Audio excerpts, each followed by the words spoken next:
Welcome to Psychologist Talks. Today's episode is going to be a follow-up on my series on masculinity, which I have put down for some time because I wasn't sure what I wanted to do with it. Heck, even shooting this episode, I'm a little unsure on what I want to do with it. Spoiler alert, I've actually reshot this one several times because I'm not sure what I want to do with it. But here's the best I can come up with. It's speaking about masculinity's relationship with emotions. Right? What do masculine creatures do when we talk about like us being emotional creatures? What does that look like? And I say this because I think it's part of the crisis that there is this pressure on masculine creatures, traditionally men, to be more emotional, but there's not really a guideline for what the hell that even looks like. And so I want to speak to that today the best I can.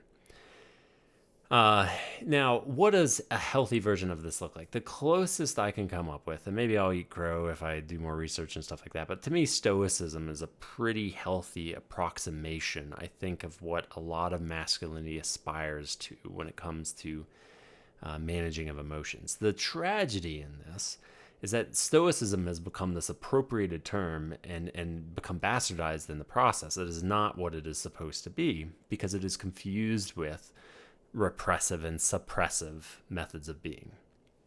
Stoicism, at the end of the day, is actually built upon emotional awareness and emotional self-understanding, as well as, ability to mentalize and understand where other people are coming from, empathy, etc., etc. So Stoicism is actually built upon a pretty rich well of emotional intelligence and emotional awareness.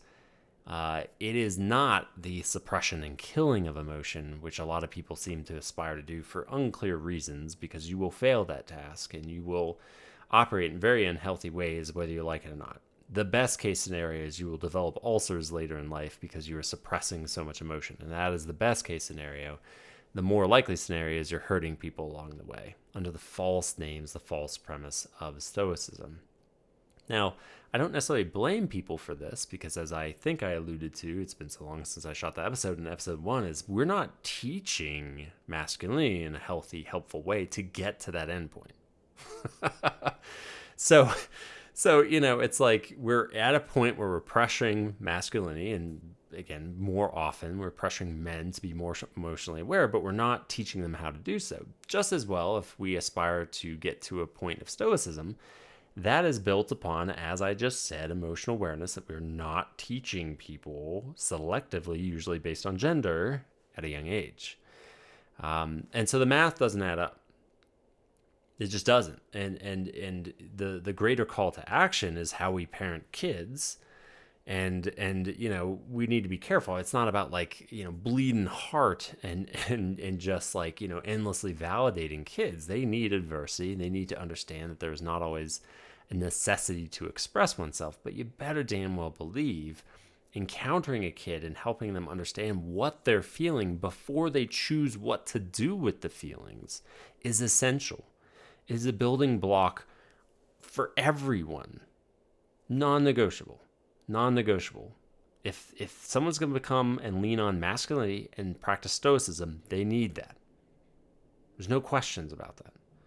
If they end up more feminine creatures, more in the realm of open processing and togetherness and experientially all being, right there, emotionally present, expressing oneself, blah, blah, blah, then great. It's the same well. It's drawing from the same well. The expression is different, but the same underlying abilities are necessary. And so it is the greater tragedy that when we split along gender lines, we're failing boys if we're not teaching them to encounter and understand their emotions better. What are you feeling? How do you name that? Where's that coming up from? Why are you feeling that way? And then from that, what do we want to do with it? What then do we want to do with it?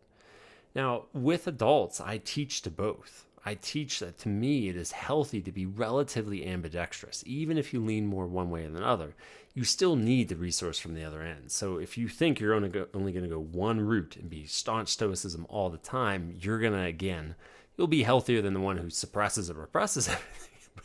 But that will eventually catch up with you too, because the world does not call for endless Stoicism 24/7. At some point, you've got to get your emotional needs met, and you do have emotional relational needs, whether you like it or not, as a masculine creature. It just is. It's just that percentage-wise, masculine creatures, as you go down the spectrum, will lean more stoicism than self-expression, and you might not always be wise to what they were feeling, and that's technically okay. It's technically okay. But first, teach emotional awareness. Then teach the difference between, as I was getting to before I derailed myself, the difference between engaging and saying, I have an emotional need, let me express this and walk through this with someone, versus I can internally manage this. I know where it's coming from.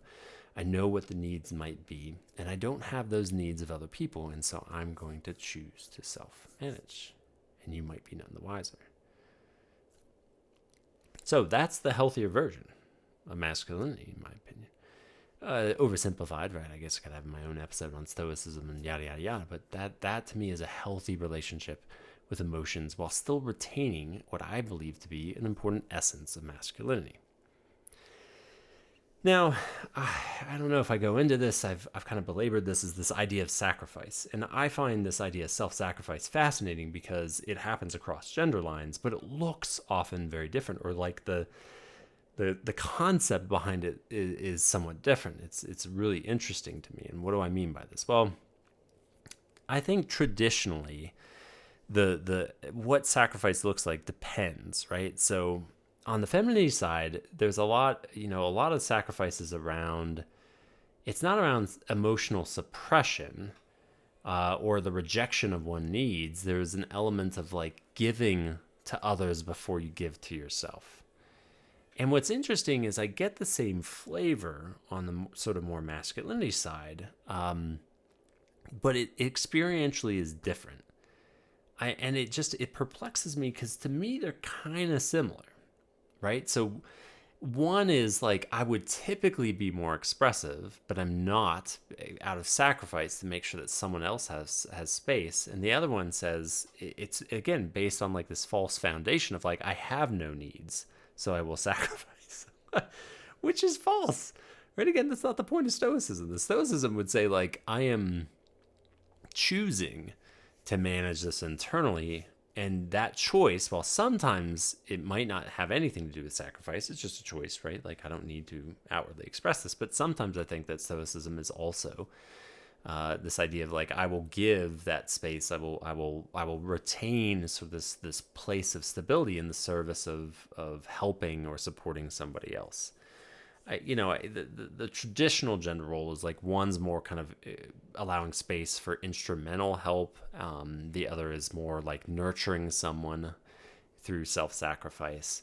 And so maybe that's where the difference is like what does the sacrifice open up, and maybe that looks a little bit different for masculinity. But at the end of the day, they're both similar because they're putting aside one's needs in the service of somebody else. What I hear on the side of femininity, sometimes that is pushed on, particularly traditionally women, like that is what you have to do, which is its own tragedy. Whereas on the masculinity side, it's like, well, you don't have the needs anyway, which is, again, its own tragedy. But, even on the masculinity side, it's like you're getting off the boat last, right? This is male, gender role stuff. Like men, sorry, you're off the boat last. You're the one who has to die so other people will live, which is its own interesting message to send based on gender.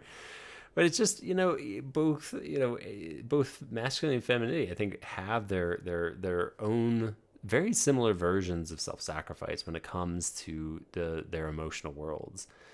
And so I guess maybe that's all I'm trying to say is like they're more similar than I think we socialize people to believe, which is tragic. Because if someone's actually encountering masculinity and stoicism, it is often a similar vibe to what I hear on the side of femininity of like I have needs, but I'm choosing not to.